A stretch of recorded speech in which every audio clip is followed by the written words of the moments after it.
శ్రీకాకుళంలో అక్రమంగా మందుగుండు సామాగ్రి నిల్వ ఉంచి విక్రయాలకు సిద్ధమవుతున్న వ్యాపారి గుట్టు రట్టయింది. బలకమేటి జంక్షన్ లో మరాఠా నాగరాజు అనే వ్యక్తి తన ఇంటిలో ఎటువంటి అనుమతులు లేకుండా భారీగా మందుగుండు సామానులను నిల్వ ఉంచాడనే సమాచారం పోలీసులకు అందడంతో తనిఖీలు నిర్వహించారు. ఈ తనిఖీలలో సుమారు లక్షలలో విలువైన మందుగుండు సామాగ్రి లభించినట్టు రెండో పట్టణ సీఐ ఈశ్వర్రావు తెలిపారు. నాగరాజు ఇంట్లో అక్రమంగా నిల్వ చేసిన బాణసంచాను సీజ్ చేసి స్టేషన్ కు తరలించామన్నారు. నగరాల అనుమతులు లేకుండా బాణసంచాను నిల్వ చేసినా అమ్మినా చట్ట ప్రకారం చర్యలు తీసుకుంటామని హెచ్చరించారు. రెండో పట్టణ సీఐ ఈశ్వర్రావు.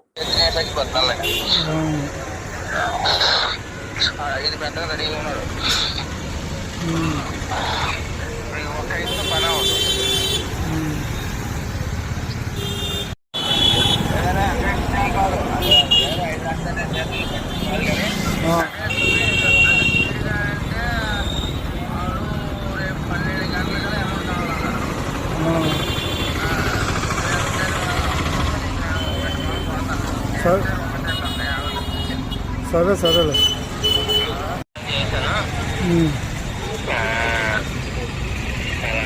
బాగుంటుంది మా